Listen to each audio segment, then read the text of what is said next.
Selamat pagi teman-teman semua. Pagi Pak. Udah siap belajar hari ini? Sudah Siap, Pak. Hari ini kita akan melanjutkan pembelajaran sebelumnya, di mana kita di pertemuan sebelumnya sudah membahas terkait dengan Bhinneka Tunggal Ika. Sebelum itu, gimana ini teman-temannya kalau dilihat dari daftar tadi pagi dari PJP-nya hadir semua ya? Bener nggak nih hadir semua? Iya, Hadir. Hadir Pak. Sebelum kita mulai, coba mungkin untuk KM-nya bisa dipimpin doa terlebih dahulu supaya pembelajaran kita lebih hikmah. Duduk siap. Sebelum belajar, mari kita berdoa menurut agama dan kepercayaan masing-masing. Berdoa mulai. Berdoa selesai. Oke, udah ya, kita akan lanjut ke pembelajaran yang akan kita lakukan di hari ini.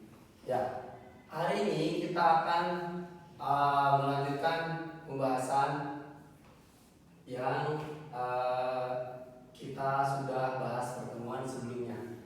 Di pertemuan kali ini, teman-teman, kita akan membahas terkait perwujudan gotong royong dalam ekonomi Pancasila.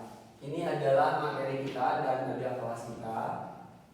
Tapi sebelum itu, teman-teman diharapkan untuk mengisi asesmen nanti ya. Jadi ini materi-materi yang akan kita bahas, ada tujuan pembelajarannya apa, terus juga ada video pembelajaran nanti yang teman-teman bisa lihat sebagai bahan belajar nanti. Kemudian juga ada materi-materi yang akan kita bahas, dan di akhir kita akan membahas project ini ya. Ada project group yang nanti akan kalian lakukan, kemudian juga ada analisis yang harus kalian lakukan nanti. Sebelum itu silahkan teman-teman mengisi terlebih dahulu asesmen yang akan kita lakukan di pembelajaran hari ini.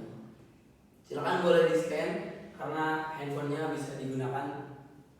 Oke, udah ya, silahkan diisi. Nanti teman-teman itu akan ada beberapa pertanyaan seperti ini. Nah, ini pertanyaan-pertanyaan, silahkan sambil diisi bagaimana keadaannya dan lain sebagainya. Ini silahkan diisi aja ya. Oke.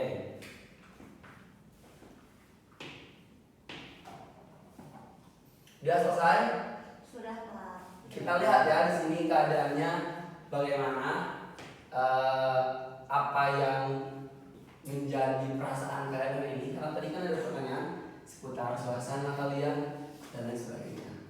Kita mulai dari siapa dulu ya? Wah, ini beda-beda, ada yang galau, ada yang senang, ada yang jatuh cinta. Kita ambil sampling beberapa aja ya. Coba dari siapa dulu ya? Dari KM-nya. Dari Riandra. Apa yang membuat perasaan kamu hari ini senang? Senang Pak karena bisa bertemu dengan teman-teman di kelas. Oke, senang karena bertemu dengan teman-teman di kelas. Dari siapa lagi nih? Oke, Felicia dulu. Kenapa jatuh cinta? Karena Pak saya semalam baru jadian sama Jadian? Oh, jadian sama seseorang. Ya. Tapi jangan sampai itu menghancurkan kamu belajar ya. Jangan percintaan itu jadi kamu jelek belajarnya. Ini yang galau kenapa? Kalau Felicia ini jatuh cinta, kenapa temannya galau? Nabila kenapa? Lagi bingung antara pengen sekolah atau pengen liburan gitu. Oh, sebentar. Kita masih ada waktu liburan nanti ya. Ini bakal ada libur. Berikutnya, ini yang udah teman-teman isi, yang ketahui tentang gotong royong, dan kita langsung ke contoh gotong royongnya ada apa aja. Kalau dilihat dari Nabila ada kerja bakti ya. Kerja baktinya di mana biasanya? Biasanya di lingkungan sekitar rumah. Lingkungan sekitar rumah. Kalau Riandra kurang ada, kan kurang ada. Ya karena ini masing-masing Pak kalau di Masing-masing? komplek kalau di komplek. Oh, kamu tinggalnya di Peru? Ya. Nah, jadi lebih ke masing-masing orang Ya, masing-masing bekerja. Kalau ini dari Felicia, bersih-bersih lingkungan di mana juga? masih di lingkungan Di lingkungan sekitar. Ya. Kalau Riandra ini kurang ada ini, jadi sama siapa bersih-bersihnya? Kan ini orang-orang bersih-bersih. Kamu nggak bersih-bersih di rumah? Di rumah gotong royong paling sama saudara atau kakak adik berbagi tugas. Berbagi tugas. Nah, itu adalah pembelajaran yang akan kita bahas di pertemuan kali ini, kenapa teman-teman perlu tahu di lingkungan bagaimana pembelajarannya, gotong royong bagaimana, supaya kita bisa membahas apa yang terjadi di lingkungan kita dan akan kita bahas berikut ini. Setelah teman-teman tahu gotong royong itu seperti apa, maka hari ini yang akan kita bahas adalah ekonomi Pancasila. Kita akan membahas ekonomi Pancasila itu seperti apa dari gotong royong itu. Setelah teman-teman gotong royong dan untuk mewujudkan Pancasila dan ekonomi Pancasila itu sendiri, bisa teman-teman lihat di video pembelajaran ini. Silakan bisa di scan, terus nanti di save dulu videonya, karena untuk bahan belajar nanti teman-teman di rumah atau sekarang sambil belajar juga boleh. Udah? Sudah Udah. Pak. Oke, kalau sudah kita akan lanjutkan lagi. Nah, apa sih ekonomi Pancasila itu? Ekonomi Pancasila itu adalah sebuah konsep ekonomi yang berdasar pada prinsip Pancasila, yaitu falsafah hidup bangsa Indonesia. Tahu kan Pancasila? Tahu Pak. Ada berapa? Ada silanya satu. Nah, berapa sila? Silanya Lima. 5. Nah, itu adalah ayat-ayat atau sila-sila yang dianut oleh sistem ekonomi kita. Ketuhanan yang Maha Esa-nya bagaimana, kemudian juga kerakyatan sampai ke keadilan sosial. Nah, itu yang dianut oleh sistem ekonomi kita.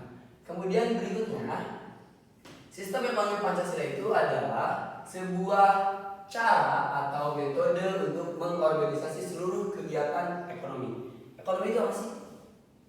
Ekonomi itu apa? Ekonomi. Silakan apa?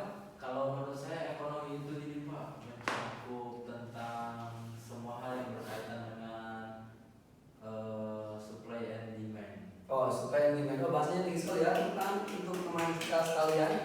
Nah, itu kegiatan ekonomi. Biasanya setiap orang akan fokus terhadap ekonomi. Tapi pada sistem ekonomi Pancasila ini untuk mengakomodir kegiatan yang dari mulai produksi, distribusi, konsumsi, investasi dan sebagainya itu kembali kepada rakyat atau kebutuhan kita sendiri sesuai dengan amanat-amanat undang-undang yang ada di sini.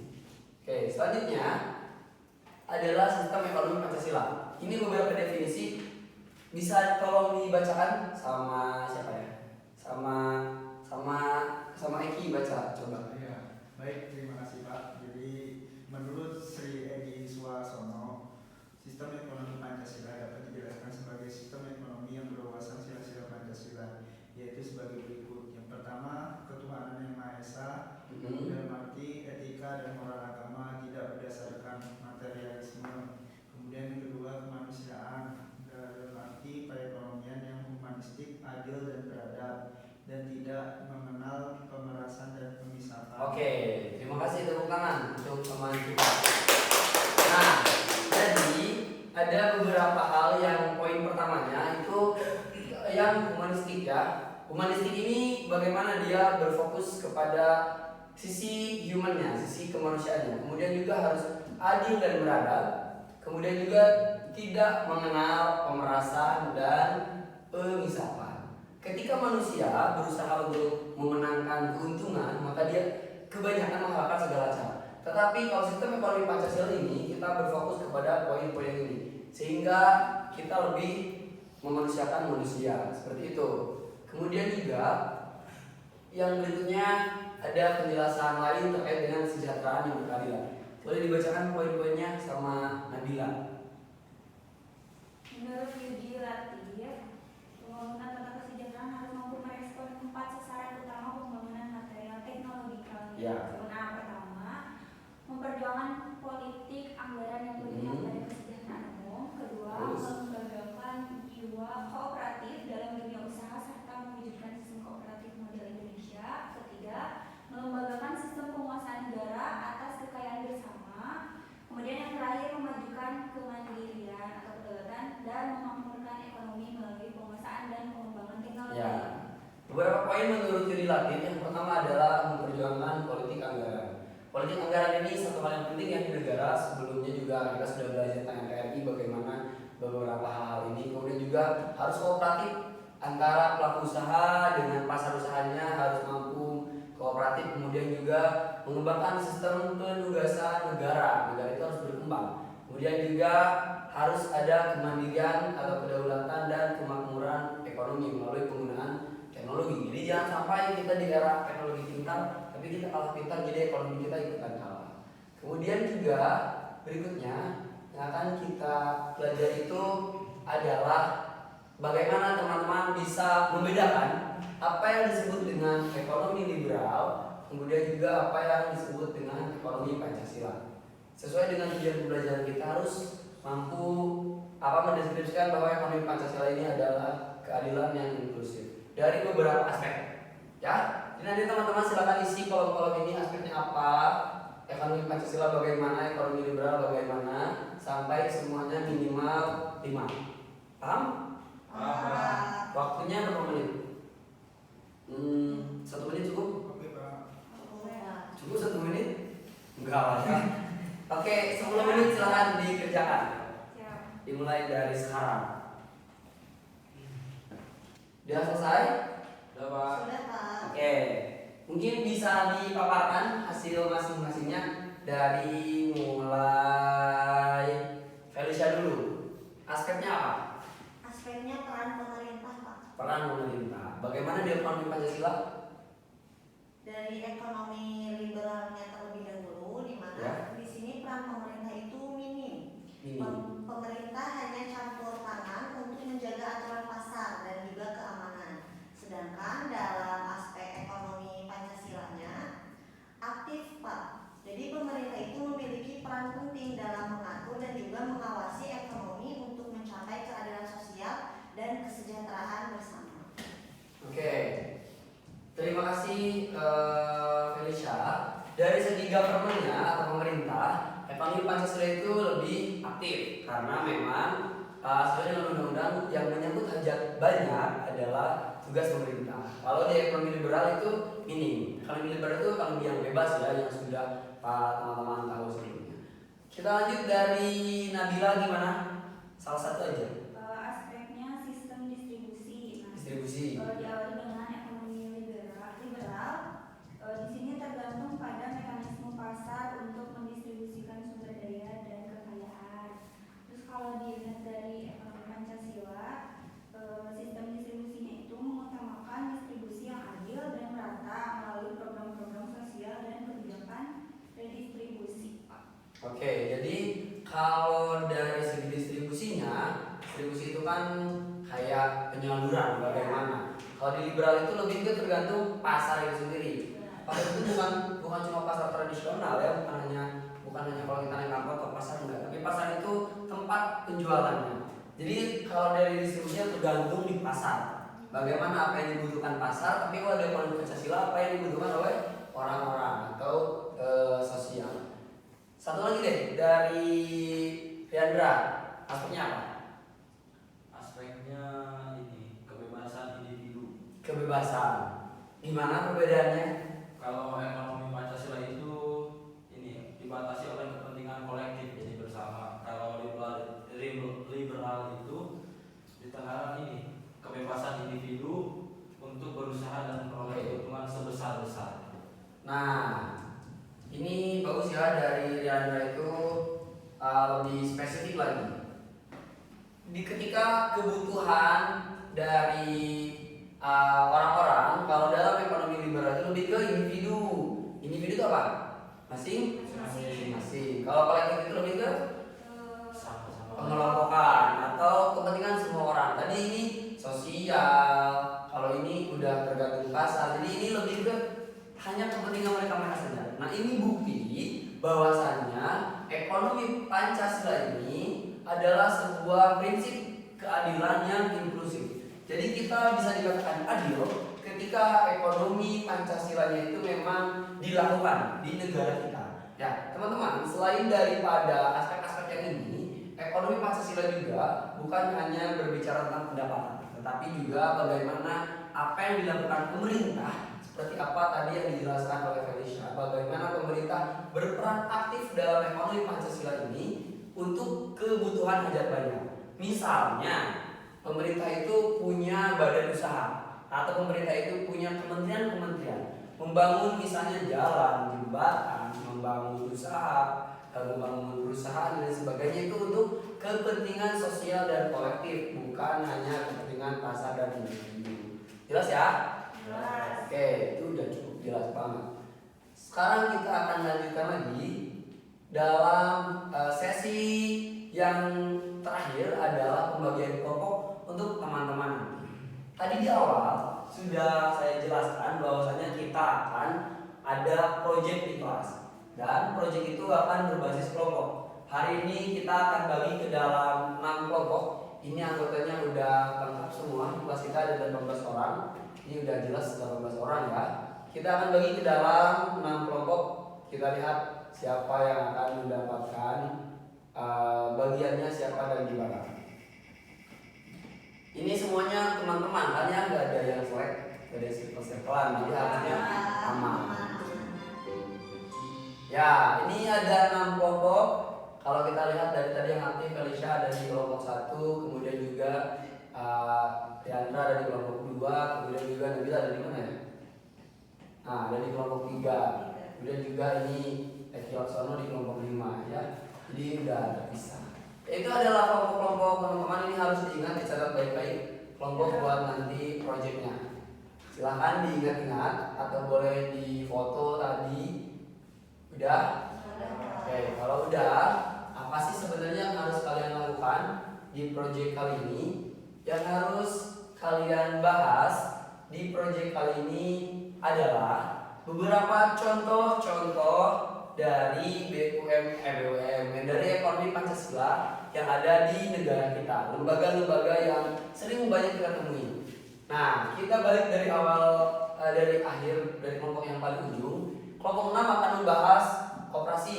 Koperasi ini banyak ya kita temui di sekolah, di rumah, di desa atau dimanapun. Kelompok 5 akan membahas BUMN. Ini juga udah sering. Siapa menteri BUMN? Erick Thohir. Bapak Erick Thohir. Kemudian juga kelompok 4 itu akan membahas LKM atau Lembaga Keuangan Mikro. Kelompok 3 akan membahas tentang BPR. Nah, ini banyak gedung-gedungnya gede-gede di pinggir jalan. Nah, itu ekonomi Pancasila juga. Kemudian juga ini akan membahas LSM atau Lembaga Swadaya Masyarakat. LSM itu bukan gangster ya, tapi ada ekonomi Pancasilanya juga. Kemudian juga kita akan membahas di kelompok 1 BUMDes atau yang paling kecil di daerah kita. Nah, itu semua udah kebagian kelompoknya ya. Silakan didiskusikan sampai kapan sih ini? Ini sampai ke pertemuan berikutnya. Jadi teman-teman, setelah selesai pembelajaran ini di luar nanti boleh diskusikan, dan apa yang harus kalian lakukan dari proyek ini. Yang harus teman-teman lakukan adalah membuat infografis dari masing-masing lembaga ini. Apa yang harus ada? Yang pertama adalah pengertiannya.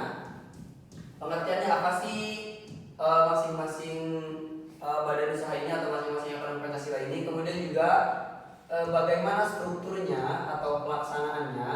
Kemudian yang ketiga, aspeknya. Kenapa ini bisa dibilang ekonomi Pancasila?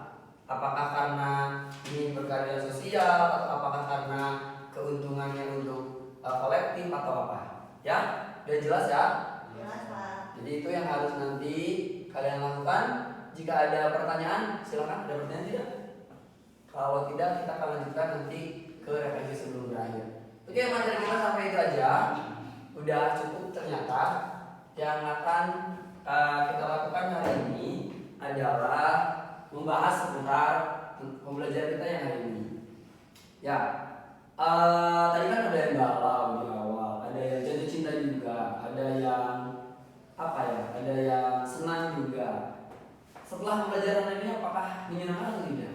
Menyenangkan. Yang galau jadi galau lagi atau? Oh enggak sekarang. Oh enggak, udah terhibur. Iya ya. Terhibur karena teman-teman kayak badut atau apa? Enggak ya. Enggak.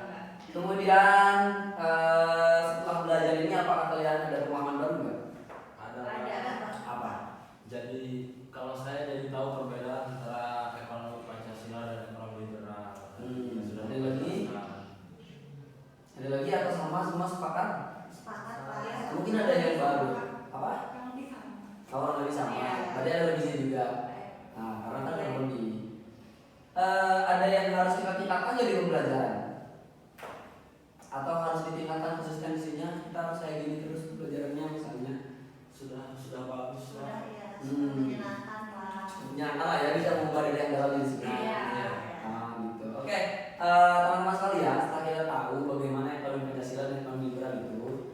juga dari prinsip yang utamanya adalah prinsip Bhinneka Tunggal Ika dan gotong royong. Jadi ekonomi Pancasila itu tidak akan terjadi tanpa adanya gotong royong. Gotong royong tidak akan terjadi tanpa adanya Bhinneka Tunggal Ika. Kalau kita masing-masing ini kan kayak kita beda-beda, ada yang dari daerah, ada yang di PLU tadi kan, ada yang nggak ada gotong royong di rumahnya, ada yang memang di rumahnya suka ada gotong royong. Setelah belajar ini diharapkan kita semua bisa menginisiasi gotong royong dan Bhinneka Tunggal Ika yang ada di lingkungan sekitar. Semua siap? Siap. Harus lah ya, harus siap karena kan kita kaum terdidik bukan kaum berandalan. Itu saja barangkali untuk pertemuan kita hari ini. Selebihnya kurang lebihnya mohon maaf apabila ada kekurangan atau kesalahan. Semoga di pembelajaran berikutnya kita bisa bertemu lagi dalam keadaan yang sehat walafiat. Amin ya Allah. Mengakhiri kegiatan pembelajaran PPKN hari ini, mari kita berdoa dalam hati dan menurut ajaran kepercayaan masing-masing. Berdoa mulai. Ya, berdoa selesai. Terima kasih. Assalamualaikum warahmatullahi wabarakatuh.